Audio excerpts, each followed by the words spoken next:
I just want you to turn to Amos chapter 9 verse 12. எழுதின தீர்க்கதரிசியின் புத்தகம் 9ஆம் அதிகாரம் 12ஆம் வசனத்தை நீங்க திருப்பிக் கொள்ளும்படியாக திருப்பிக் கொள்ளுங்க. அந்நாளிலே என்ன பண்ண போகிறேன்?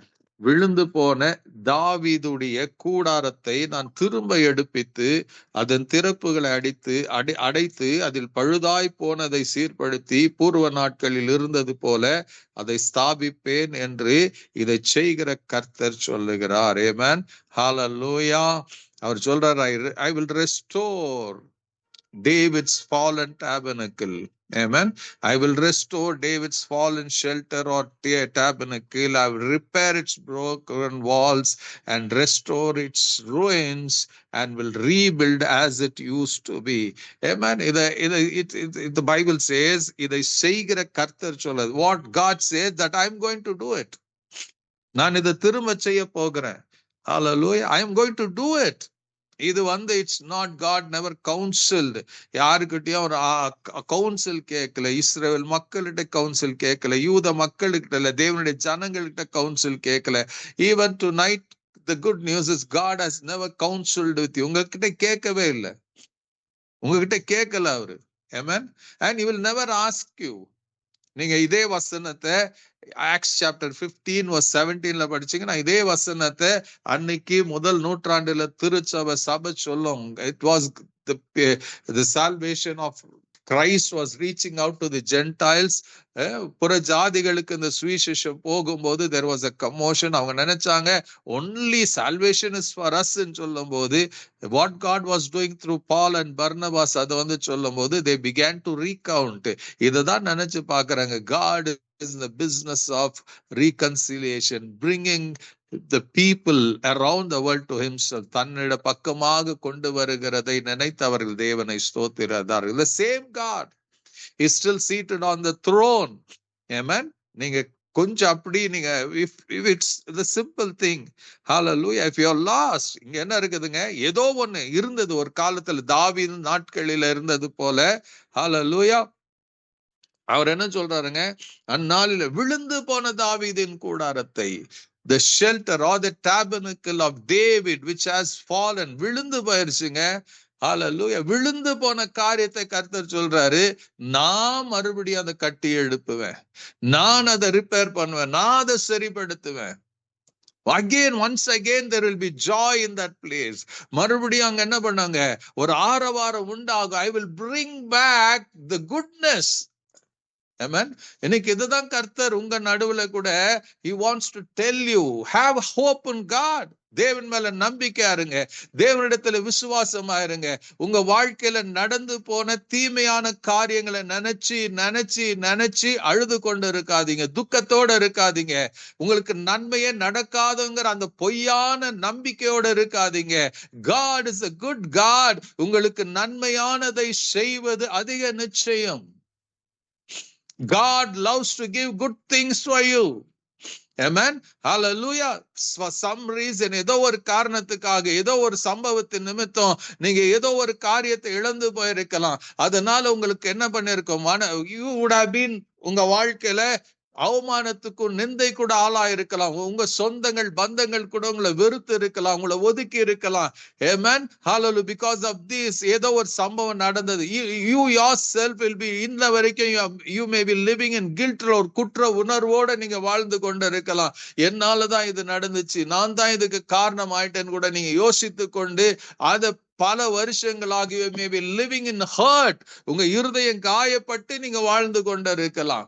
இன்னைக்கு அப்படியாப்பட்ட உங்களுக்கு தான் கர்த்தர் என்ன சொல்ல, இஃப் இட் இஸ் விழுந்து போனது எனக்கு தெரியும், அது உங்க தப்பா ஹalleluya இல்ல யாருடைய தப்பா அதல்ல. எனக்கு ஆண்டவர் சொல்லுவார், எனக்கு தப்பு தெரியும், விழுந்து போனது தெரியும்.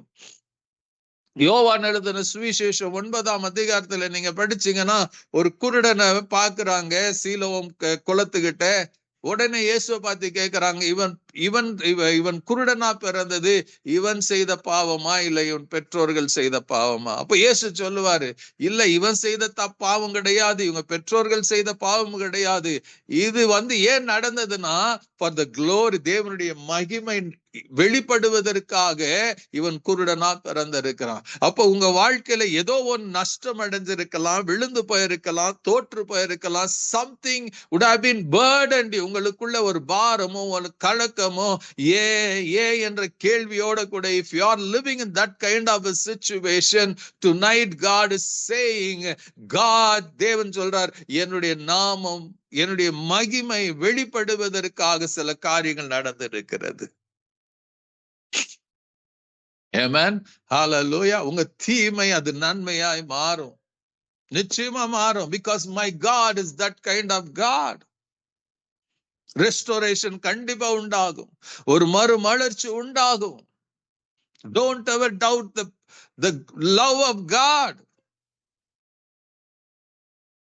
நிச்சயமா நடக்கும். நீங்க வேதத்துல வாசிக்கிற அடிக்கடி சொல்றவர், it's touched my love so much. ஒரு பெரும்பாடுள்ள ஸ்திரீயோட ஹிஸ்டரி நமக்கு தெரியும், படிச்சிருக்கிறோம். 12 வருஷமாக அந்த ஸ்திரீ என்ன பண்ணாங்க? she was living with pain, she was living in distress. டாக்டர்களை நம்பி ஏமாந்து எல்லாத்தையும் இழந்து போனா, சரீரம் பலவீனம் அடைஞ்சிச்சு. she was literally she thought she will die very soon. she had no hope. Medicine எடுத்த மருந்து அவருக்கு சுகத்தை கொடுக்கல, பார்த்த டாக்டர்கள் அவங்களுக்கு வழி சொல்லல. she was left desperate. என்ன பண்றதுன்னு தெரியாது.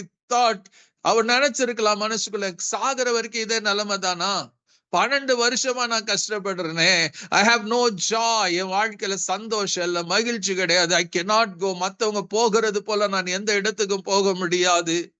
நான் ரிஜெக்ட் பண்ணவன், நான் ஒதுக்கப்பட்டவன், நான் தள்ளப்பட்டவளாக இருக்கிறேன். அவர் எத்தனை முறை கலங்கி இருக்கலாம், யோசித்து பாருங்க. she would have cursed herself. எனக்கு இப்படிப்பட்ட ஒரு வாழ்க்கை வேணுமான்னு கூட அவர் சபித்து கொண்டு இருந்திருக்கலாம். I don't know, it is not written, but I feel the agony of that woman.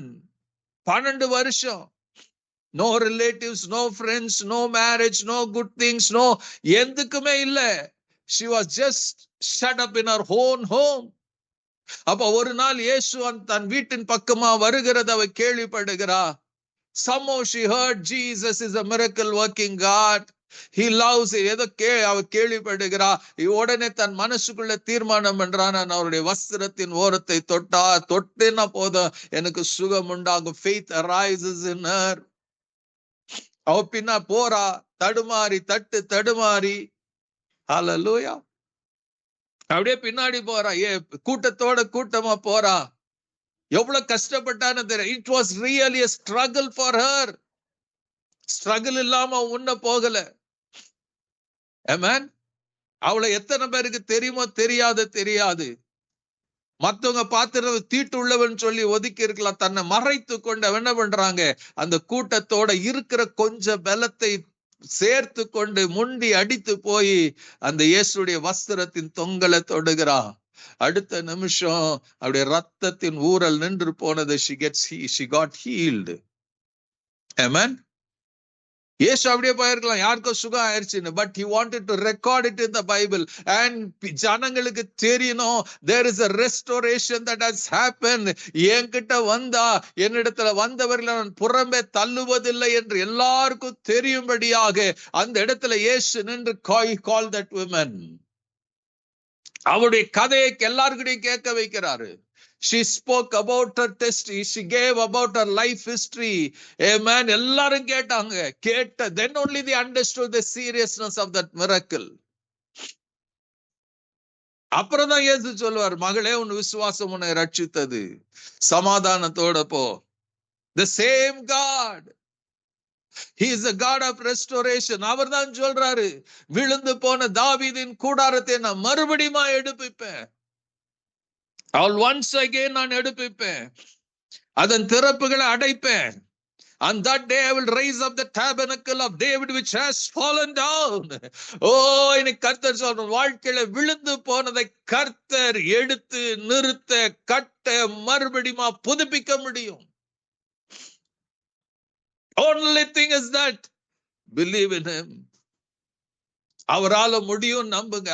அவரால முடியும் நீங்க நம்புனீங்கன்னா you come to Jesus. Don't go to man. Jesus is waiting. இரவு பகலுமாக பார்க்காம அவர் காத்து கொண்டாரு. He's just moving the way, the place where you are. நீ இருக்கிற பக்கத்துல தான் அவர் நடக்கிறாரு.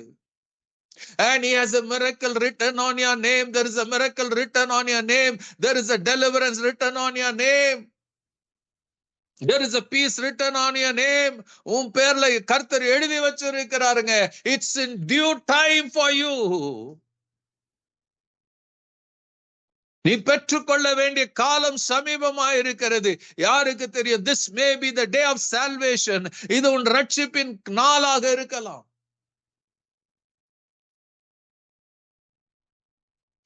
Hallelujah. உன் கண்ணீருக்கு முடிவு வருகிற ஒரு நாளா இருக்கலாம்.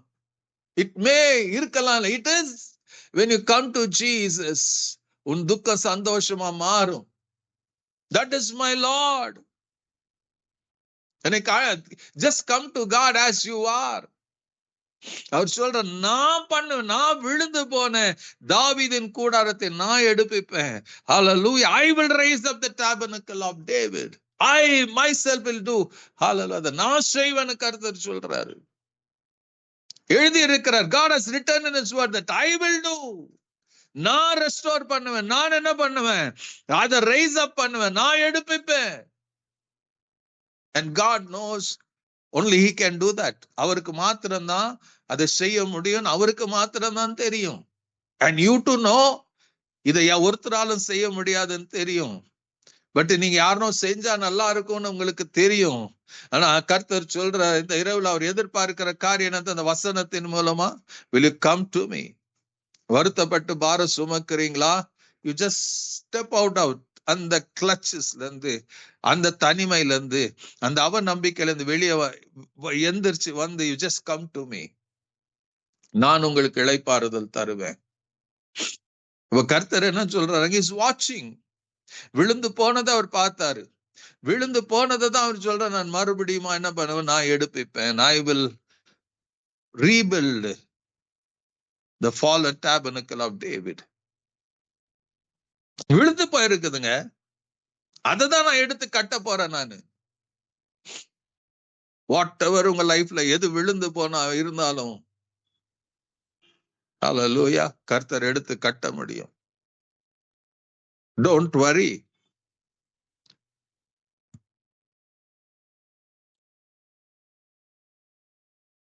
Hallelujah. அதான் இயேசு அழகா சொன்னாரு. Why do you worry? கவலைப்படுகிறதுனால உங்க சரீரத்தில் ஒரு முழத்தை நீங்க கூட்ட முடியுமா? ஒண்ணும் பண்ண முடியாது. Worrying doesn't bring answers to you. அந்த கவலை இருக்குதா? இயேசுவோட வாங்க, அதோட கொஞ்சம் ஃபெய்த்தை சேர்த்துக்கங்க. Hallelujah. Your miracle is on the way. நீங்க எதிர்பார்க்கிற அற்புதம் உங்க வாழ்க்கையில நடக்கும். Amen. Hallelujah. God has not given up on you. Why do you want to give up on God? God is following you. உங்களை பின்தொடர்ந்து வந்து கொண்டிருக்கிறார். Hallelujah. I believe God, Jesus knew. இந்த பெரும்பாடுல ஸ்திரீ இந்த தெருவுல தான் தங்கி இருக்கிறா. நான் போனேன்னா அவ வருவான்னு அவருக்கு தெரிஞ்சுதான் போயிருப்பாரு. So Jesus is waiting. Reach out to him. இந்த விழுந்து உடைந்து போனதோட வாங்க, அதை எடுத்து வச்சுட்டு வராதீங்க. உடைந்து போயிருந்துச்சுன்னா அதை எடுத்துட்டு வாங்க. ஆண்டவர் அதை புதுசா ஒட்ட வைத்து கொடுப்பார். ஒட்ட வைத்து மறுபடியும் புதிதாக்கி கொடுப்பாரு. விழுந்து போனதோட வரீங்களா? வாங்க, கர்த்தர் மறுபடியும் அதை எடுப்பாரு. விழுந்து போனதை எடுப்பித்து கொடுப்பாரு, கட்டுவாரு, எல்லாத்தையும் சரிப்படுத்தி கொடுவோம். மறுபடியுமாக you will have lot of joy and happiness and peace. எரேமியால நீங்க ஒரு வசனத்தை வாசிக்கிற நான் முடிக்கலாம். Hallelujah. It says in Jeremiah chapter 31ல 18ஆம் வசனம் 30ஆம் அதிகாரம் 18ஆம் வசனத்துல கர்த்தர் சொல்லுகிறது என்னவென்றால், நான் யாக்கோபுடைய கூடாரங்களின் சிறையிருப்பை திருப்பி அவன் வாசஸ்தலங்களுக்கு இறங்குவேன். நகரம் தன் மண்மேட்டின் கட்டப்பட்டு அரமனை போல் நிலைப்படும். அவைகளிலிருந்து ஸ்தோத்திரமும் ஆடல் பாடலின் சத்தமும் புறப்படும். அவர்களை வர்த்திக்க பண்ணுவேன். அவள் குறுகி போகுவதில்லை. அவர்களை மகிமைப்படுத்துவேன். அவர்கள் சிறுமைப்படுவதில்லை. ஹல்லேலூயா. அவர்கள் பிள்ளைகள் முன்போல் இருப்பார்கள். அவர்கள் சபை எனக்கு முன்பாக திடப்படும். அவர்களை ஒடுக்கின யாவரையும் தண்டிப்பேன். God is in favor of you. உங்கள் சார்பில் உங்கள் பட்சத்துல இருக்கிறாரு. Just எழும்புங்க. God has a great plan in your life. God bless you. God be with you.